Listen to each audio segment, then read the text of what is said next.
Good morning dear students. तो कल हम जो टॉपिक पढ़ रहे थे वो था हमारा waves. General idea of wave के बारे में हमने देखा था कि वेव्स को आप किस प्रकार से फिजिकली एक्सप्लेन कर पा रहे थे और वेव्स की कुछ प्रॉपर्टी, जैसे आपने एक जनरल एक स्नैपशॉट लेकर के किसी वेव के प्रोफाइल को प्राप्त किया तो उसमें आपने उसका टाइम पीरियड, उसकी वेवलेंथ, उसकी इंटेंसिटी, उसके फेज, इस चीज़ की हमने कल चर्चा की थी। वेरी बेसिक था, लेकिन बताना थोड़ा ज़रूरी था ताकि मान लो किसी को अगर वो चीज़ें थोड़ी कम पता हो तो उन चीज़ों को उनको आइडिया मिल जाए। फिर हमने वेव फ्रंट की भी बात की थी कि वेव फ्रंट क्या होता है और अलग अलग जो आपके सोर्स होते हैं, ठीक है ना, उसके अनुरूप वेव फ्रंट का नाम भी अलग अलग हमने दिया था। जैसे पॉइंट सोर्स था तो उसके लिए हमने क्या कहा था, स्फेरिकल वेव फ्रंट। अगर आपके पास मान लो लाइन सोर्स है तो हमने नाम दिया था सिलेंड्रिकल वेव फ्रंट। और अगर आपके पास कोई ऐसा सोर्स जो अनंत पर स्थित है, बहुत दूर स्थित है, ठीक है ना, तो उसके लिए हमने नाम दिया था प्लेन वेव फ्रंट। तो वो सब चीज़ें हमने देख ली थी। और फिर हमने लाइट, जिसको हम इलेक्ट्रोमैग्नेटिक वेव मानते हैं मैक्सवेल के सिद्धांत के बाद, जो मैक्सवेल ने अपना 1865 में अपनी जो समीकरण है, जो सिद्धांत दिया था, उसके बाद हम लाइट को क्या मानने लग गए, इलेक्ट्रोमैग्नेटिक वेव मानने लग गए। और उसमें ई और बी होता है। फिर हमने ये भी देख लिया था कि तरंग संचरण की दिशा, विद्युत क्षेत्र और चुंबकीय क्षेत्र, ये सब परस्पर क्या होते हैं, लंबवत होते हैं। और किसी इलेक्ट्रोमैग्नेटिक वेव को आप किस प्रकार से लिख सकते हो, हमने इस ऐसे लिखा था, E = E0 sin kx, one dimension की बात कर रहा हूँ। फिर आपने देखा था ये क्या था, उसका आयाम था, ये उसका कला पार्ट था, ये उसकी आवृत्ति थी। और ये क्या दर्शा रहा है, ये दर्शा रहा है तरंग संचरण की दिशा को। जो x है वो क्या दर्शा रहा है, तरंग संचरण की दिशा को। और अगर मान लो 3 डायमेंशनल था हो अगर, तो उसको हम k.r लिख सकते हैं। बिल्कुल बेसिक चीज़ थी। फिर इसको आप E = E0 एक्सपोनेंशियल के रूप में भी लिख सकते हो, exponential of iota kx minus omega T. फिर हमने कहा था इसकी फ्रीक्वेंसी जो है ओमेगा या न्यू, आप कुछ भी कह दो, वो क्या एक ही है। इसका मतलब क्या है, इसको इस प्रकार के सोर्स को, या अगर ऐसा सोर्स जिसे इस प्रकार की आपको वेव मिली तो उसको हमने क्या कहा था, मोनोक्रोमेटिक कहा था, एक वर्णी। और वर्ण को हम किस प्रकार से बता रहे थे, तरंग दैर्ध्य से। हमने देखा था कि जो 3800 से 7800 एंगस्ट्रॉम का हमारा जो स्पेक्ट्रम है, जिसमें आप विबग्योर के रूप में देखते हो, तो वो विबग्योर बेसिकली दर्शा क्या रहे हैं, अलग अलग तरंग दैर्ध्य को दर्शा रहे हैं, अलग अलग वेवलेंथ को दर्शा रहे हैं। वो बिल्कुल बेसिक चीज़ थी। फिर हमने कोहेरेंस की बात की थी, कला संबद्धता। वैसे ये टॉपिक बेसिक आइडिया मैंने कल आपको दे दिया था, लेकिन कल क्या हुआ, थोड़ा डायग्राम थोड़ा क्लियर नहीं बन पाया था।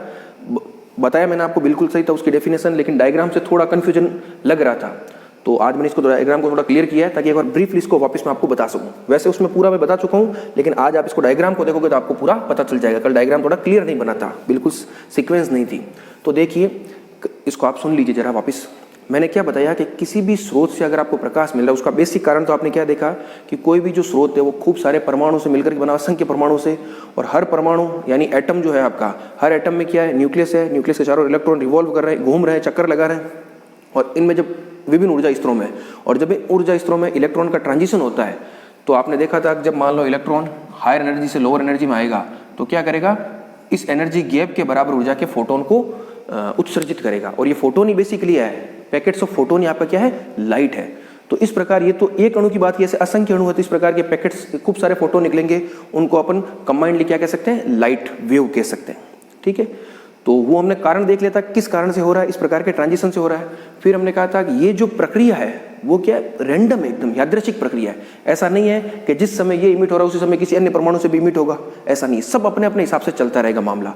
तो इस प्रकार की स्थिति में क्या आप जो कला होती है, इस प्रकाश के बीच, अलग अलग तरंगों के बीच जो कला होती है, वो कला में आपको किसी प्रकार की रेगुलरिटी नहीं मिलेगी, ठीक है ना, नियमितता नहीं मिलेगी। तो इस प्रकार के जो स्रोत होते हैं जिनमें क्या हो, तरंगों के बीच कला जो है वो नियमितता का पालन नहीं करती हो, उनमें कोई रेगुलर इंटरवल ना हो, ठीक है ना, तो इस प्रकार के स्रोत को हमने क्या कहा, इनकोहेरेंट सोर्स या अकला संबद्ध स्रोत। उनको हमने कहा इनकोहेरेंट सोर्स या अकला संबद्ध स्रोत, ठीक है। तो जब हम अब हम कला संबद्धता की बात करते हैं, तो कला संबद्धता को हमने किस प्रकार परिभाषित किया था कि यदि दो तरंगों के बीच कलांतर जो है वह समय के सापेक्ष नियत हो तो उस स्थिति को हम कहते हैं कला संबद्धता। और ऐसे स्रोत जिनसे इस प्रकार की तरंगें प्राप्त हो जिनमें कलांतर समय के सापेक्ष नियत हो, तो ऐसे स्रोत को हम कहते हैं कला संबद्ध स्रोत। अब आप इस डायग्राम को एक बार आराम से देखिए। जैसे मान लो ये ए सिचुएशन है, ये बी है, ये सी है और ये डी है। अब हम इसके रेस्पेक्ट में इन तीनों की स्टडी करते हैं कि ये कला संबद्ध है या नहीं। तो जैसे मान लो ये तो आपने बना लिया, और ये आपको पता है यहाँ पर आपका पाई होता है, यहाँ पर 2 पाई है, इसको आप पाई/2 कह दो, इसको आप 3 पाई/2, फिर आगे 5 पाई/2, ये 3 पाई, 7 पाई/2, ये 4 पाई इस प्रकार से आगे चलता रहेगा ये पूरा सिस्टम, और ये कला को दर्शा रहा है, ठीक है ना। ये जो चीज़ें क्या दर्शा रही है, कला। अब देखो बी जो तरंग है वो भी कहाँ शुरू हो रही है, यहीं से शुरू हो रही है। तो इसके इसमें कलांतर का मतलब क्या होता है, कलांतर को आप चेक कैसे करोगे, दो तरंगों में कलांतर को चेक करने का तरीका क्या है कि जैसे मान लो कोई ए तरंग है, सपोज करो कोई एक तरंग शुरू हो गई, मान लो ऐसे शुरू हो गई। अब जो बी तरंग है वो कब शुरू हो रही है, ठीक है ना। मान लो बी तरंग वहीं से शुरू हो रही है जहाँ से ये शुरू हुई, तो इसका मतलब तो क्या है, दोनों में कलांतर क्या है, 0 है, क्योंकि दोनों साथ साथ चल रही है। तो देखो आप ये भी यहाँ से ये भी यहाँ से, तो इन दोनों में कलांतर कितना है, 0 है। अभी आप सिर्फ कलांतर को समझिए, इन दोनों में कलांतर कितना है, 0 है। अब मैं मान लो सी का ए के साथ कंपेयर कर रहा हूँ, तो जब ए आपके चलते चलते चलते चलते यहाँ तक पहुंची, तब आपको क्या हो रहा है, सी स्टार्ट होती दिखाई दे रही है। तो जब ए पाई कला तक पहुंच चुकी है तब सी स्टार्ट हो रही है। तो इसका मतलब क्या हो जाएगा, ए और सी के बीच कलांतर कितना हो जाएगा, पाई का हो जाएगा। इसके बीच तो जो फाई कलांतर है वो आपका 0 है, और इसके बीच कितना हो जाएगा, पाई हो जाएगा कलांतर। समझ गए इस चीज को। दूसरी तरंग कब शुरू हो रही है पहले के सापेक्ष, उस हिसाब से आप कलांतर चेक कर लेते हो। अब हम डी का ए के साथ देखते हैं। अब देखिए जब ए शुरू हुई चलते चलते चलते चलते चलते यहाँ तक पहुंची 2 पाई तक, तब आपको क्या है, ये डी स्टार्ट होती हुई दिखाई दे रही है। तो ए और डी के बीच कलांतर कितना हो जाएगा, 2 पाई हो जाएगा। कितना हो जाएगा, 2 पाई। तो हमने 3 केस ले लिए। एक में तो क्या है, कलांतर 0 है, दोनों एक साथ शुरू हो रही है। दूसरे में कलांतर क्या है, पाई है, अर्थात जब ए पाई कला तक पहुंच गई तब दूसरी तरंग स्टार्ट हुई, तो कलांतर पाई हो गया। तीसरी स्थिति हमने क्या ली कि जब ए 2 पाई तक पहुंच गई, तब आपके ये जो है तरंग यहां से स्टार्ट हुई, तो इसमें कलांतर कितना हो गया, 2 पाई हो गया। तो ये तो आपने क्या समझ लिया, कलांतर समझ लिया। अब कोहेरेंस का मतलब क्या है कि जो कलांतर है तरंगों के बीच वो समय के सापेक्ष नियत होना चाहिए। अब इस चीज को आप समझिए, इसका क्या मतलब है। इसको आप ऐसे समझ सकते हैं, आप किसी भी क्षण बात कीजिए। ये तो हमने कहां से बात की कि जब शुरुआत हो रही है तब हमने बात की। अब मान लो सपोज करो आप इस क्षण पर चले जाओ, मान लो इस क्षण की आप बात कर रहे हो, तो इस क्षण ये तरंग यहां पर है, ये भी यहां पर है, तो दोनों में कलांतर कितना है, 0 है। 0 मिल गया, देखो आपको 0 ही है, वो 0 ही मिल रहा है आपको इस क्षण। अब इसके इस क्षण पर आओ, तो ये देखिए ये, अब ये आपका कितना है, 0 और ये पाई, इसके हिसाब से ये 2 पाई और ये पाई। तो जब ये 2 पाई पर है तब ये पाई पर है, तो इन दोनों के बीच कलांतर कितना है, पाई है। तो जब आपने शुरुआत में देखा तब भी इनके बीच कलांतर पाई था, और जब आपने इस क्षण पर देखा तब भी इनके बीच कलांतर कितना है, पाई है। अब आप इसमें आइए, ये यहाँ पर है, इस क्षण ये 2 पाई पर है और ये 0 पर है, तो ये लो कलांतर आपको 2 पाई दिख रहा है। अब चलो ये तो एक समय की बात हुई। अब मान लो किसी आप इस समय पर चले जाइए 4 पाई पर, इस क्षण पर आप देखना चाह रहे हैं इन तीनों की स्थितियों को, तो ये 4 पाई है, तो ये भी 4 पाई है, कलांतर कितना है, 0 है। अब ये 4 पाई है, तो ये इसके कोरोस्पोंडिंग में क्या है, यहाँ आया है, तो ये कितना है, पाई, 2 पाई और 3 पाई। तो 4 पाई और 3 पाई, तो डिफरेंस कितना है, पाई का है, तो यहाँ भी पाई है डिफरेंस। अब यहाँ आइए आप इसके कोरोस्पोंडिंग यहाँ पर, ये तो ये 0, ये पाई और ये 2 पाई, तो यहाँ 4 पाई और ये 2 पाई, अंतर कितना है, 2 पाई का है। तो अब इस चीज को आप समझिए, आप किसी भी समय पर बात कीजिए, किसी भी क्षण पर आप थ्रू आउट द रेंज चलते रहिए, किसी भी क्षण चलिए, इन सभी में जो कलांतर है आपका, वो आपको हमेशा इन दोनों स्थितियों में 0 मिलेगा, इसमें और इसमें पाई मिलेगा, और इसमें और इसमें 2 पाई मिलेगा।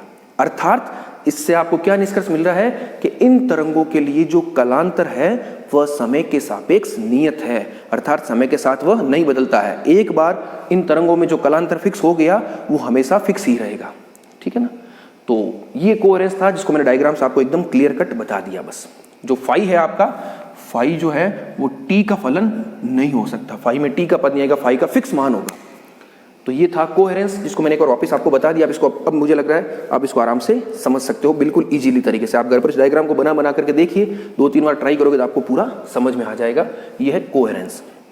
अब हम हमारे मेन टॉपिक पर आते हैं, जिस टॉपिक के लिए लेक्चर हमने शेड्यूल्ड कर रखा है, वो टॉपिक है हमारा अध्यारोपण का सिद्धांत। तो उस टॉपिक को हम स्टार्ट करते हैं। तो अध्यारोपण का सिद्धांत क्या है, सबसे पहले हम अध्यारोपण के सिद्धांत को पढ़ेंगे और उसके बाद हम पढ़ेंगे व्यतिकरण, ठीक है। और आपको पता भी है, हमने जब फर्स्ट लेक्चर देखा था, जब लाइट की प्रकृति देख रहे थे, तब हमने कहा था कि पहले हमने क्या माना, कणी के सिद्धांत आया, फिर ग्रिमाल्डी और हाइगेन ने तरंग सिद्धांत दिया, लेकिन वो सैद्धांतिक रूप में ही बात कर रहे थे।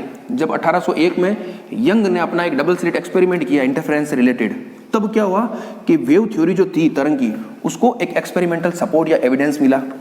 तो उस यंग के एक्सपेरिमेंट को भी हमें पढ़ना है, ठीक है ना, व्यतिकरण की घटना में। और लेकिन उससे पहले हम अध्यारोपण के सिद्धांत को देख लेते हैं, और व्यतिकरण का जो मैथमेटिकल एनालिसिस है, इंटरफेरेंस की जो इवेंट होती है उसका मैथमेटिकल एनालिसिस है, उसको भी हम आज इस लेक्चर में डील करेंगे। तो आप बिल्कुल ध्यान से देखते रहिए क्या चीजें हैं। हम जो टॉपिक पढ़ रहे हैं वो है अध्यारोपण का सिद्धांत या प्रिंसिपल ऑफ सुपरपोजिशन। अध्यारोपण का सिद्धांत या प्रिंसिपल ऑफ सुपरपोजिशन। तो इस प्रकार के सिद्धांत को आप फर्स्ट ईयर में पढ़ के आए हो। जब आप विद्युत चुंबकीय की जो आपकी बुक थी उसमें जब आप कूलाम का नियम पढ़ा तो वहां पर भी एक अध्यारोपण के सिद्धांत की बात आई थी। तो वो क्या थी उसको एक बार मैं आपको बताता हूँ, इससे आपको ये भी पता चल जाएगा। वहां पर आपने क्या देखा था, वहां पर आप कूलम बल की बात कर रहे थे। जैसे मान लो आपके पास कोई क्यू आवेश है, एक कैपिटल क्यू आवेश था, एक आपका था परीक्षण आवेश और एक आपका था स्रोत आवेश, ठीक है ना, स्रोत और परीक्षण आवेश। तो इस आवेश के कारण इस पर बल लग रहा था, वो तो एक सिंगल आवेश के कारण था। उसको आप क्या लिखते हो, F = K Q1Q/r²। इसके कारण इस पर बल आप क्या लिख रहे थे, K Q/r², और r इनके बीच की डिस्टेंस थी। तो इस तरह से लिख रहे थे। अभी तो एक आवेश था, ऐसे मान लो अगर मान लो खूब सारे आवेश हो, ये Q1 Q2 Q3 इस तरह से हो, तब आप क्या लिख रहे थे कि इस पर जो सभी आवेशों के कारण जो बल लग रहा था वो इसके कारण इस पर, इसके कारण इस पर, इसके कारण इस पर जो लगने वाले बल थे उन सभी के सदिश योग के तुल्य था। इंडिविजुअली जो बल लग रहा है उनके सदिश योग के तुल्य था। तो सिमिलर चीज आपको यहीं पर मिलेगी, इसको आप ध्यान से सुनिए। जैसे मान लो खूब सारी तरंगें हैं, 2 या 2 से अधिक तरंगें मान लो, वो किसी माध्यम में संचरित हो रही है। अब आपको पता है जब माध्यम में संचरित होगी, और तरंगों के संचरण होने का मतलब क्या है, वो डिस्टर्बेंस की वजह से तो संचरित हो रही है। तो अब अगर आप माध्यम में किसी एक बिंदु पर या किसी उभयनिष्ठ क्षेत्र पर परिणामी ज्ञात करना चाह रहे हो, इन तरंगों का परिणामी ज्ञात करना चाह रहे हो, तब वो जो परिणामी होगा वह इन तरंगों, जो तरंगें संचरित हो रही है, उन तरंगों के कारण उस बिंदु पर अलग अलग जो विक्षोभ उत्पन्न हो रहे हैं उनके सदिश योग के तुल्य होगा। इस चीज को आप समझ गए। मैं एक दफा वापस बोल देता हूं। जब 2 या 2 से अधिक तरंगें किसी माध्यम में संचरित हो रही हो, तब माध्यम में किसी बिंदु पर परिणामी विक्षोभ उस बिंदु पर स्वतंत्र रूप से तरंगों द्वारा उत्पन्न विक्षोभों के सदिश योग के तुल्य होता है। इसको आप आराम से 2 बार सुन करके लिख लेना।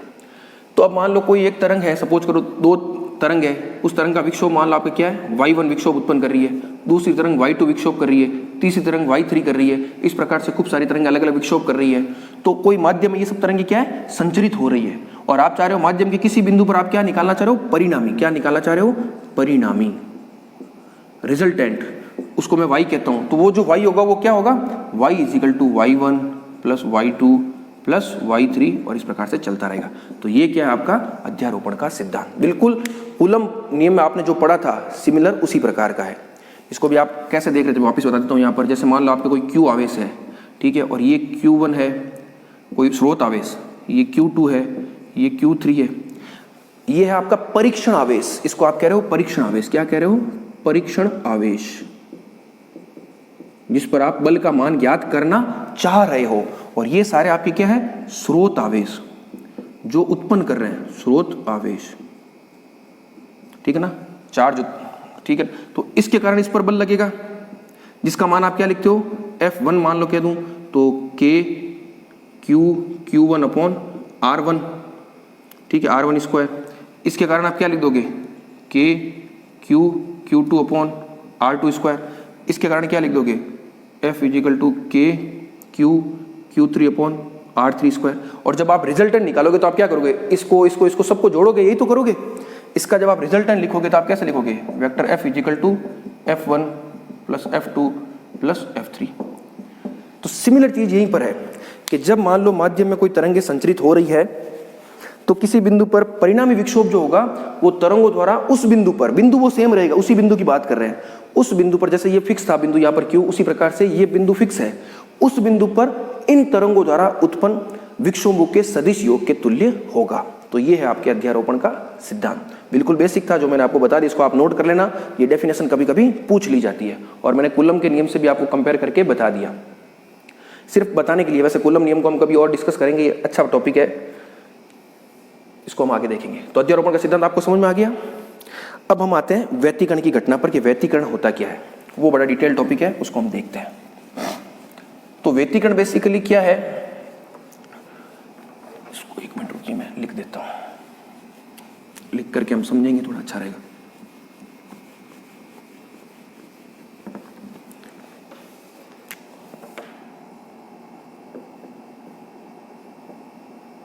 व्यतिकरण या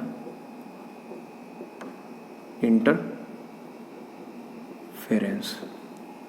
अब इस व्यतिकरण की परिभाषा को आपको समझना है, तो इसको समझने के लिए आपको अध्यारोपण का सिद्धांत तो समझ में आ ही गया, उसकी डेफिनेशन आपको पता चल गई।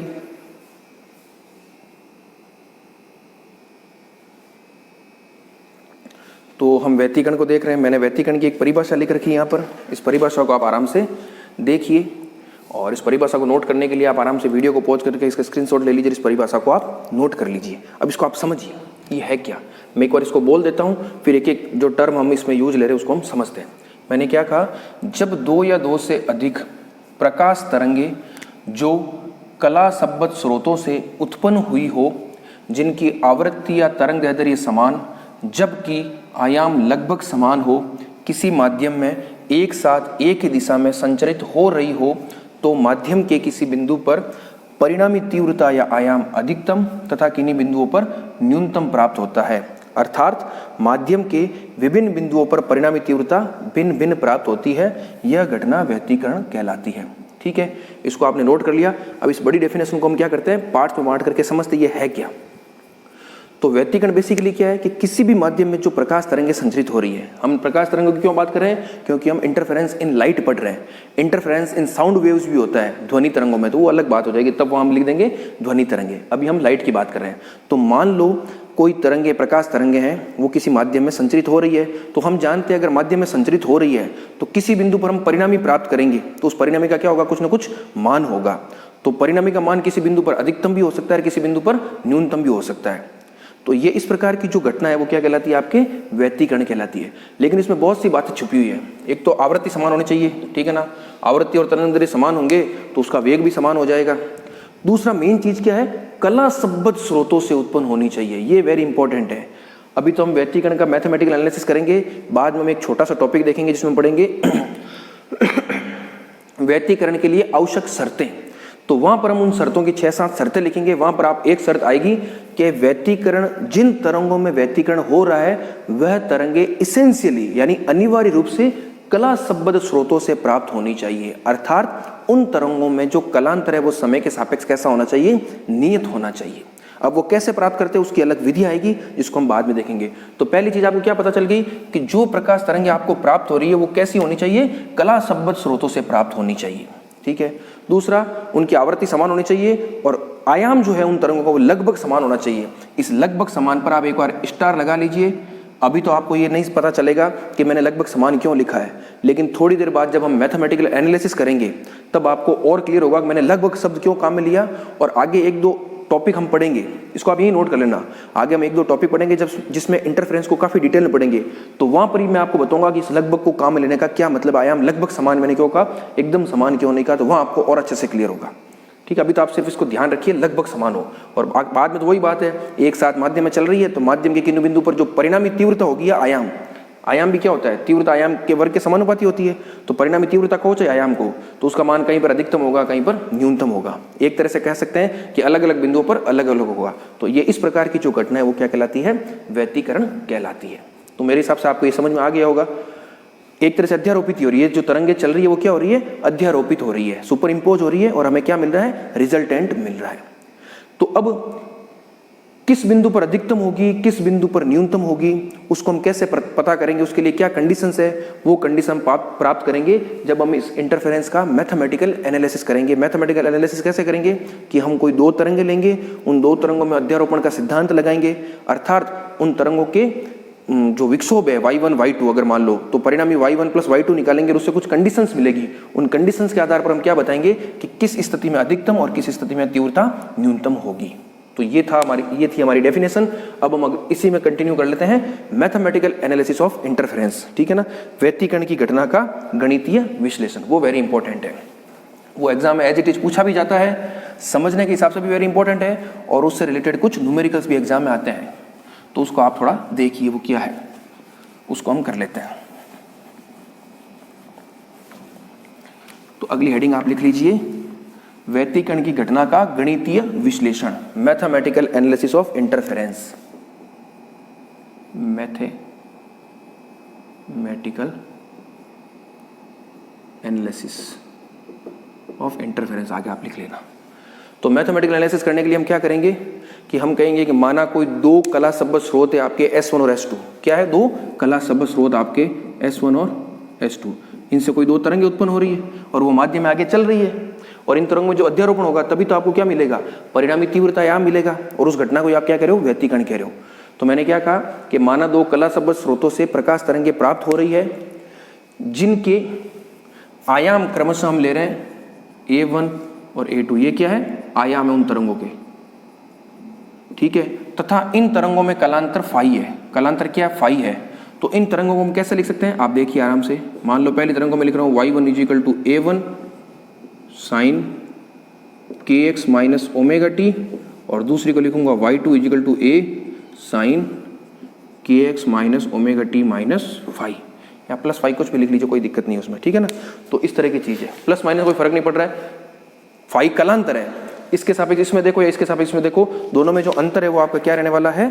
फाई रहने वाला है। आपको कंफ्यूजन होता है, प्लस फाई लिख सकते हैं, कुछ भी लिख लो, कोई दिक्कत नहीं है, ठीक है। एक ही बात है दोनों, प्लस फाई है तो ये आ गया और माइनस फाई है तो ये आ गया, लेकिन दोनों में कलांतर क्या है? फाई है, ठीक है। और वो फाई कैसा है? ये फाई है समय के सापेक्ष नियत है, यानी आप किसी भी समय, ये तो टी समय, कोई T1 T2 T3 कोई भी समय लीजिए, ये कलांतर हमेशा इन दोनों तरंगों में क्या रहेगा? आपके फाई रहेगा, ठीक है। तो आगे हम क्या करते हैं? अध्यारोपण का सिद्धांत लगाएंगे। तो आपने क्या लिख लिया? आपने लिख लिया कि दो कला शब्द स्रोतों से जो तरंगें प्राप्त हो रही है, जिनके आयाम क्रमशः A1 A2 तथा उनमें कलांतर फाई है, तो उन्हें हम निम्न प्रकार लिख सकते हैं, y1 = दिस, y2 = दिस। अध्यारोपण के सिद्धांत से आगे आप क्या लिखोगे? अध्यारोपण के सिद्धांत से परिणामी क्या हो जाएगा? परिणामी को मैं y कहूं तो y हो जाएगा y1 + y2। बस, तो इस y1 + y2 को मैं थोड़ा ऊपर इधर क्लियर कर देता हूं एक बार, ठीक है। इसको साफ कर देता हूं, मैं एक बार वापस लिख दूंगा ताकि पूरा बोर्ड काम में आ जाएगा।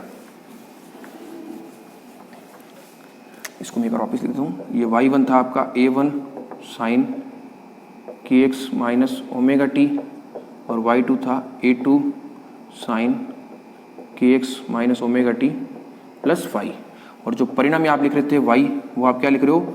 y1 + y2। तो बस अब मैथमेटिक्स से करते हैं फटाफट। A1, ठीक है, मैथमेटिक्स को कर लेते हैं। इस मैथमेटिक्स को आप एक बार आराम से देखिए किस तरह से आप लिखोगे। मैं एक बार पूरा इसको सॉल्व ही करके आपको दिखा देता हूँ। तो देखिए y = A1 sine kx minus omega T plus A2 plus phi. इसको थोड़ा सॉल्व करते हैं। A1 sine kx minus omega T plus A2, ये साइन A प्लस B, इस फॉर्मूले को लगाते तो क्या हो जाएगा? Sine kx minus omega T cos phi plus cos kx minus omega T sine phi, ठीक है। ये मैंने फॉर्मूला काम में ले लिया साइन A प्लस B का। आगे इसको और सॉल्व करते हैं।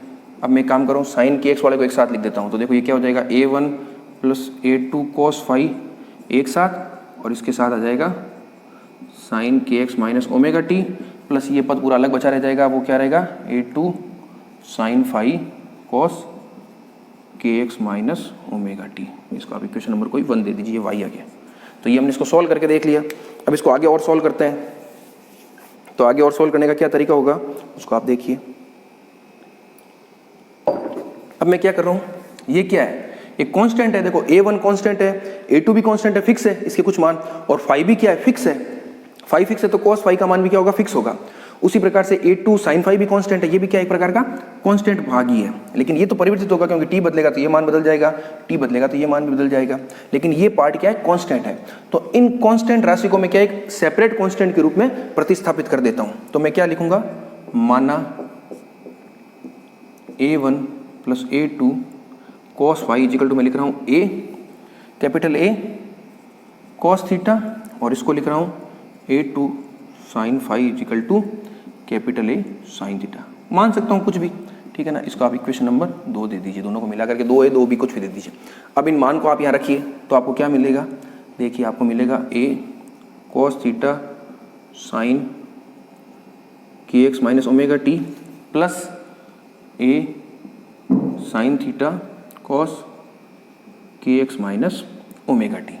अब ये क्या है, sign A cos B plus cos A sine B, ठीक है। तो ये क्या हो जाएगा, साइन ए प्लस बी और ए कॉमन आ जाएगा, तो आपको रिजल्टेंट क्या मिल जाएगा, a sine kx minus omega T plus theta. ये आपको क्या मिल गया, इन दो तरंगों में अध्यारोपण के कारण जो किसी बिंदु पर परिणामी है वो आपको ये मिल गया। इसको मैं एक और यहाँ लिख करके आपको पूरा समझा देता हूँ क्या है ये, a sine kx minus omega T plus theta. तो यहाँ पर जो आपका ये a है, ये a क्या है, इस परिणामी तरंग का आयाम, तो a क्या हो जाएगा, परिणामी तरंग का आयाम। और ये थीटा क्या है, परिणामी तरंग की कला। ये थीटा क्या है, परिणामी तरंग की कला। इसको आप यहाँ नोट कीजिए, जहां a परिणामी तरंग का आयाम, एक एक चीज को आप स्पष्ट रूप से लिखिए ताकि कोई कंफ्यूजन नहीं हो। और थीटा क्या हो जाएगा, परिणामी कला, रिजल्टेंट फेज, परिणामी कला। तो ये आपके क्या मिल गया, y का मान मिल गया। अब हम क्या करेंगे, इस a का मान निकालेंगे। a का मान क्या हो रहा है, क्योंकि जब आप तीव्रता का मान निकालोगे तो तीव्रता होती है कि आयाम के स्क्वायर के बराबर होती है। तो इस समीकरण 2 से हम क्या करेंगे, आयाम का मान निकालेंगे। तो चलो निकालते हैं। ये आपने लिख लिया होगा आराम से, जब इसको पूरा सुन करके देख लें, इसका स्क्रीनशॉट लें और यहाँ तक लिख लें आप बिल्कुल आराम से। अब मैं इसको साफ कर रहा हूँ एक बार, यहाँ तक साफ कर देता हूँ एक बार। अब आपको a का मान निकालना, तो a का मान आप इन दोनों समीकरणों से निकालोगे। कैसे निकालोगे, इन दोनों को स्क्वायर करके जोड़ोगे तो cos square theta plus sine square theta 1 हो जाएगा। इधर क्या बच जाएगा, a स्क्वायर बच जाएगा। तो समीकरण 2a और b को वर्क करके जोड़ने पर, तो मैं सीधा लिख रहा हूँ, a स्क्वायर क्या हो जाएगा, a1 plus a2 cos phi का whole square plus a2 sine phi का होल स्क्वायर। इसको ओपन करोगे, देखो a1 square plus a2 square cos square phi plus 2a1 a2 cos phi, और इधर आएगा a2 square sine square phi. तो a2 square common आ जाएगा, sine cos square phi plus sine square phi 1 हो जाएगा। तो रिजल्टेंट क्या मिल रहा है, मैं सीधा लिख रहा हूँ, आप आराम से देख लेना। रिजल्टेंट आपको ये मिल जाएगा 2a1 a2 cos फाई। ये आपके क्या आ गया, a स्क्वायर का मान आ गया। ये परिणामी आयाम आ गया आपका, ठीक है। a निकालोगे तो पावर क्या हो जाएगी, 1/2 हो जाएगी, ठीक है ना। अगर मान लो आपको a निकालना है तो आप क्या कर दोगे, पावर 1/2 कर दोगे, एक ही बात। और परिणामी कला क्या हो जाएगी, परिणामी कला के लिए आप थीटा निकालना है तो आप क्या करोगे, इन दोनों को डिवाइड करोगे। तो मैं ऐसा लिख सकता हूँ, tan theta is equal to a2 sine phi upon a1 a2 cos phi. ये आपके क्या आ गई, परिणामी कला आ गई। थीटा tan थीटा भी लिख सकते हो और cot थीटा भी लिख सकते हो, कोई फर्क नहीं पड़ने वाला है। और थीटा निकालोगे तो इधर हो जाएगा tan इनवर्स ऑफ दिस, एक ही बात है। तो ये हमने क्या निकाल लिया, उस परिणामी तरंग के आयाम का मान निकाल लिया और उसके परिणामी कला का मान निकाल लिया। ये एज इट इज पूछे जाते हैं। अब परिणामी तीव्रता क्या होगी वो देखो आप, परिणामी तीव्रता,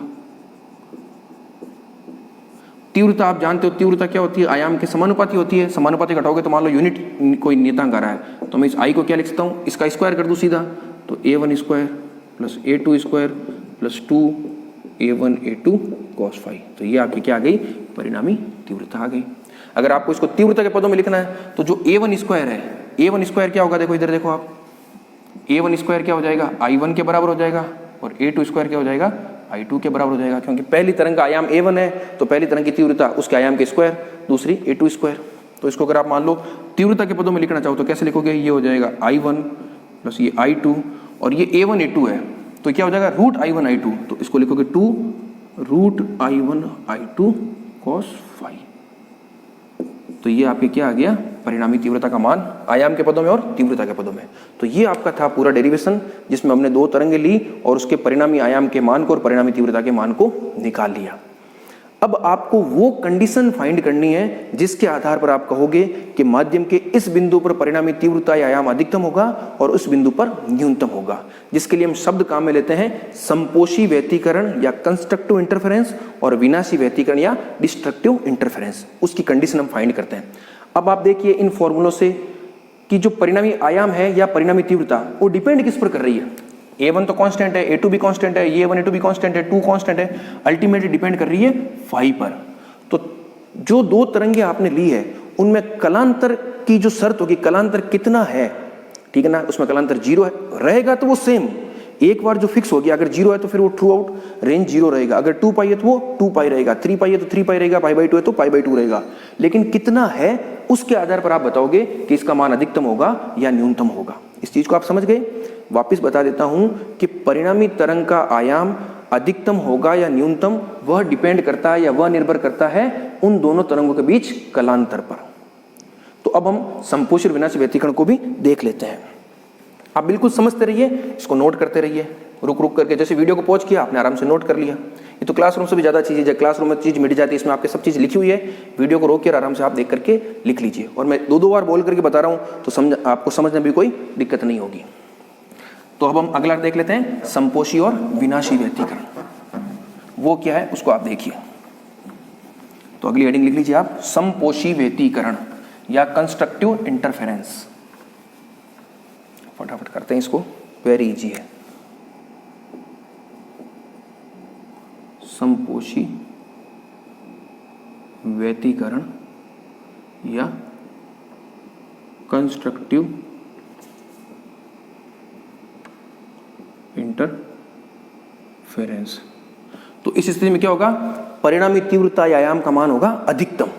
तो चलो आयाम आपने क्या लिखा था, आयाम लिखा था A1 square plus A2 square plus 2A1 A2 cos phi की पावर 1/2। अब ये अधिकतम, ये डिपेंड किस पर रहा है, फाई पर, तो ये अधिकतम होगा तब ये भी अधिकतम हो जाएगा। तो कोस फाई का अधिकतम मान क्या होता है, कोस फाई का अधिकतम मान होता है +1।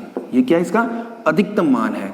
तो इससे कंडीशन क्या आ जाएगी, इससे कंडीशन आ जाएगी फाई इक्वल टू 2n पाई। ये तो आप जानते ही हो, cos 0, cos 2 पाई, cos 4 पाई, cos 6 पाई, जो पाई का आप क्या कह सकते हो सम गुणांक है, वो क्या होता है, हमेशा +1 होता है। cos पाई -1 होता है लेकिन cos 2 पाई 1 होता है, cos 3 पाई -1 होता है लेकिन cos 4 पाई क्या होता है, +1 होता है।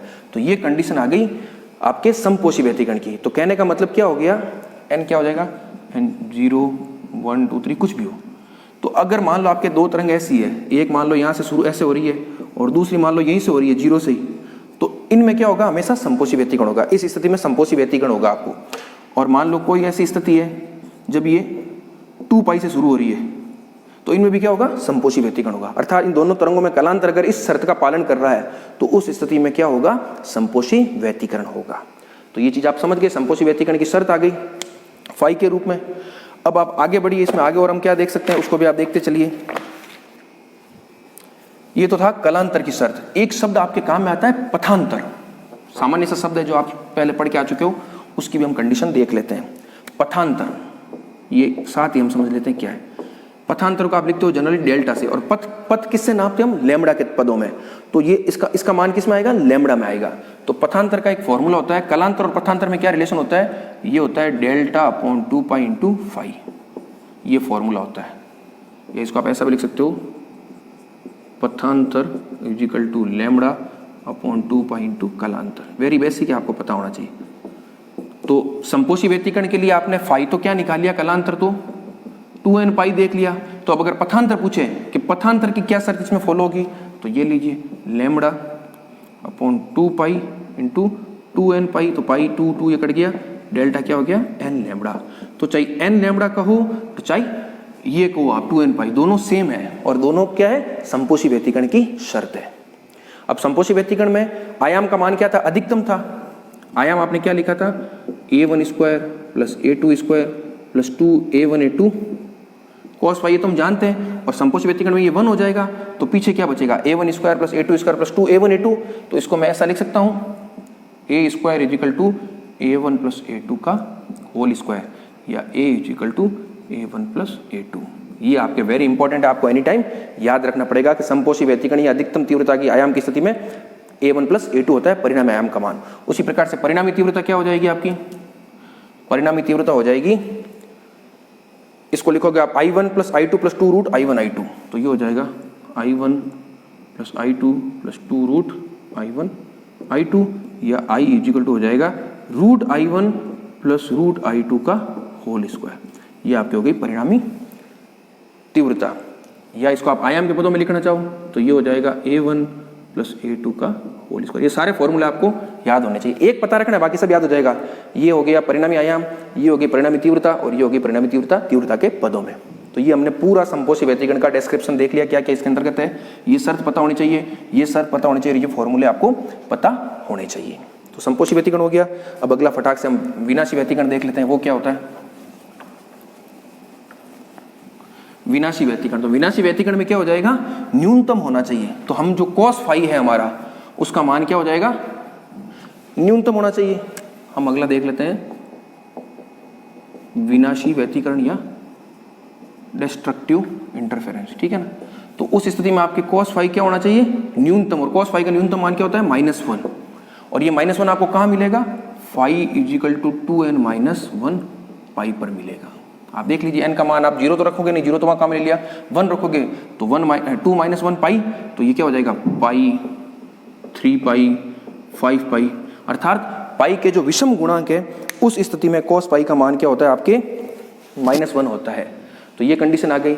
अब आप डेल्टा निकालना चाहो, मान लो पथांतर, तो वो क्या होता है लैम्डा अपॉन 2 पाई 2n - पाई। ये पाई से पाई चला गया, इस 2 को अगर मैं बाहर कॉमन लेता हूँ तो ये हो जाएगा n-12 इंटू लैम्डा। तो ये कंडीशन और ये कंडीशन दोनों क्या है, सेम है। आप करके देख सकते हो, मैं थोड़ा स्पीडली कर रहा हूँ और ये मान के चल रहा हूँ, आप आराम से इसको समझ सकते हो। आप घर पर आराम से इसको देख करके खुद ही कंडीशन निकाल लेना। स्पीडली इसलिए कर रहा हूँ थोड़ा, लेक्चर वरना फिर बहुत ज़्यादा लेंथी हो जाएगा।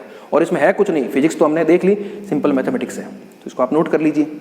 अब आयाम और तीव्रता का मान निकालते हैं। तो आयाम क्या होगा, आयाम का आपने फॉर्मूला लिखा था, a स्क्वायर था a1 square plus a2 square plus 2a1 a2 cos phi.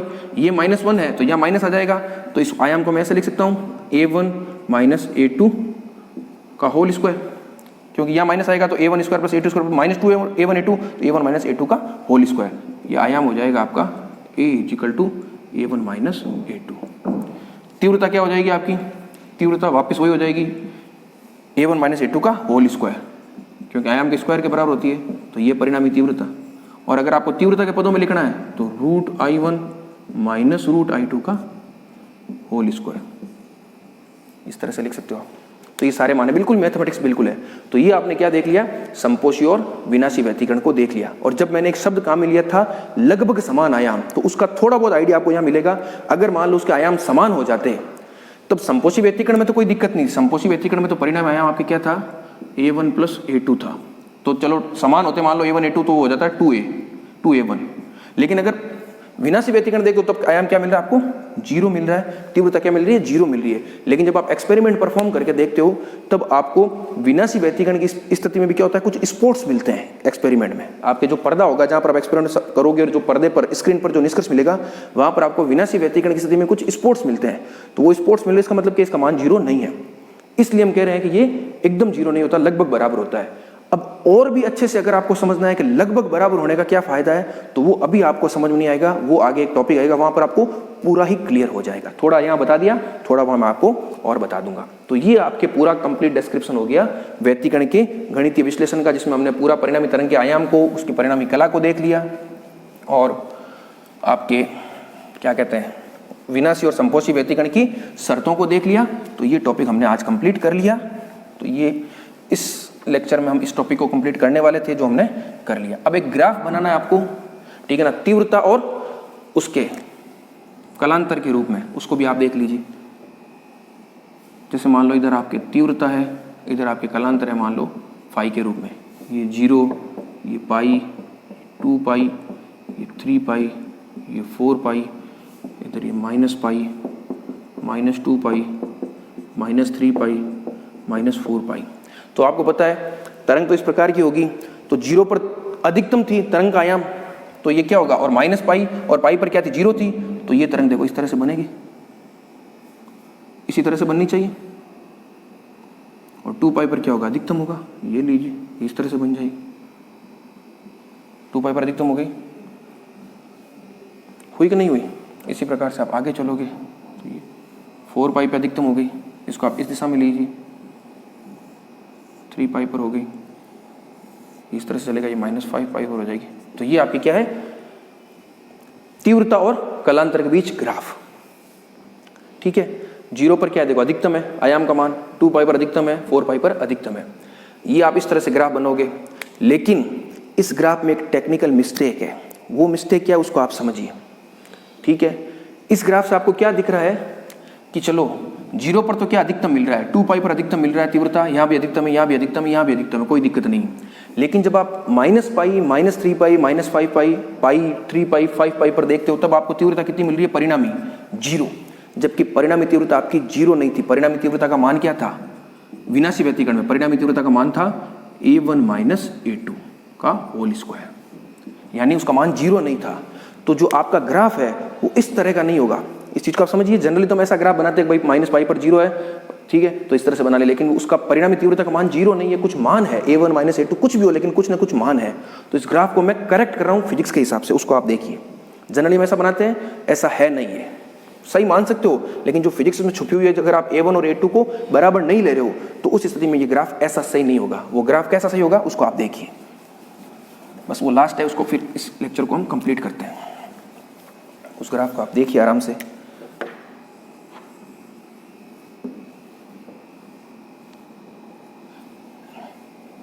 इस लाइन पर आपको क्या मिल रही है, परिणामी तीव्रता। तो मैं एक ये लाइन बना रहा हूं,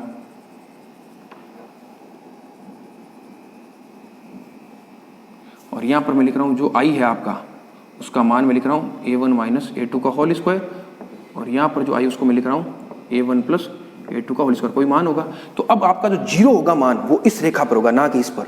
तो अब आपके जो ये मान लो 0 पाई, 2 पाई, 3 पाई, 4 पाई, 5 पाई, -π, -2 पाई, -3 पाई, -4 पाई, -5 पाई। तो अब जो आप यहाँ से शुरू करें तो अब यहाँ से नहीं, यहाँ से शुरू होगा।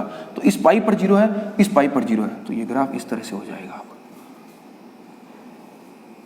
ये इस तरह से। आगे आप बना लेना, फिर आगे ये चलता रहेगा। तो ये रियल ग्राफ है, इन दो रेखाओं पर बनेगा ग्राफ, ना कि इस पर। तो ये आपके क्या था, तीव्रता का कालांतर के साथ परिवर्तन। तो ये हमने जो mathematical analysis of interference event का देख रहे थे वो हमने कंप्लीट कर लिया, कोई भी एस्पेक्ट उसके अंतर्गत छुपा हुआ नहीं है। आप इस लेक्चर को बड़े आराम से सुनिए, जो भी डेरिवेशन मैंने पूरा एक एक टॉपिक बोर्ड पर लिख कर किया उसको आप आराम से हाथ से लिखिए, समझिए, और फिर इसको आप आगे बढ़िए। तो इस लेक्चर को हम यही कंप्लीट करते हैं, आगे नेक्स्ट लेक्चर में नया टॉपिक देखेंगे। Thank you.